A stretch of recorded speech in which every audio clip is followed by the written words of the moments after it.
So one of the things that they will likely keep out of this deal is agriculture, because this is a sensitive matter both here in India as a big farmers constituency, also in some key European players like France and Germany, etc. The farmers constituency is very, very strong and powerful, and therefore likely agriculture will be kept out of this India-EU FTA. The conclusion of which will be announced later today. But I want to thank both our reporters. We'll come back to you as and when we get the first pictures. At about noon is when we expect the official talks to begin in Hyderabad House. Ursula von der Leyen will be leading the European side. Prime Minister Modi will be leading the Indian side. Let me just quickly introduce our guests. Ashok Sajanhar, former diplomat, joining us. Sonia Parashar is Secretary General of the Federation of European Business in India. Andrew K.P. Leung is a China strategist. We want to get a China perspective in this as well. But I want to first go across to Mr. Bernd Lange. He's a member of the European Parliament, an MEP, and a chair of the European Parliament's Committee on International Trade. Thank you very much, Mr. Lange, for speaking with us here on News 18. The European Union is on the cusp of concluding this major trade agreement with India. It will be announced. In fact, it is the world's largest FTA, creating a combined market of 2 billion people with the fastest major growing economy in the world. It opens up this huge market to European people, to European companies.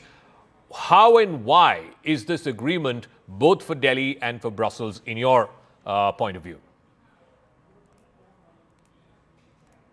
This is really a significant trade agreement because on the one hand, it is really stabilizing a rule-based trading system, which is under attack from several forces worldwide.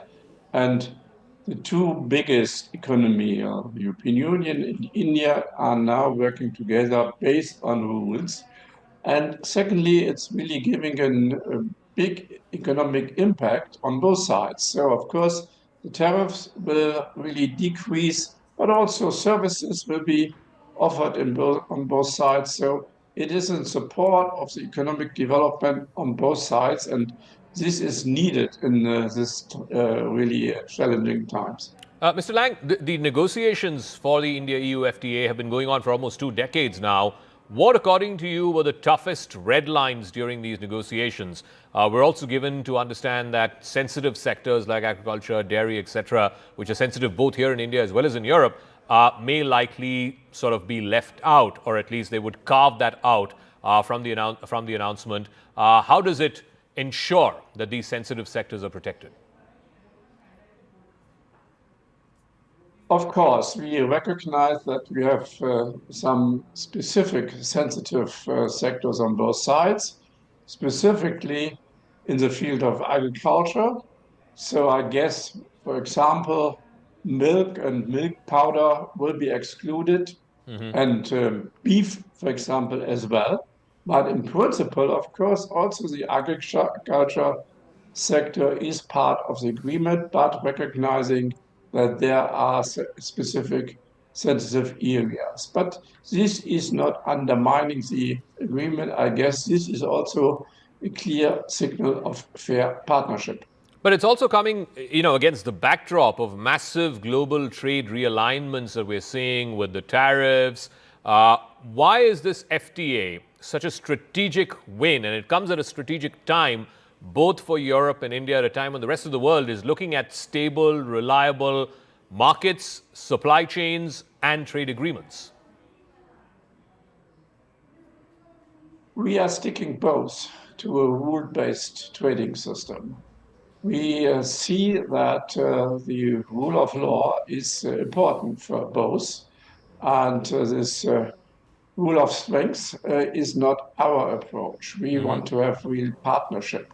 And therefore, sometimes, of course, also the agreement is asymmetric because India is on the developing way and they have a much higher GDP growth per year than the European Union. But that's okay because we want to have development which is going in a similar situation where the people on both sides have the possibility to create their livelihood on their own. So it is really supporting the economic and political development. So in this agreement, we have not only the rules of trade, but also rules regarding the acceptance of labor rights, of environmental standards, of the implementation of the Paris Climate Agreement. So it is really a book of fair partnership.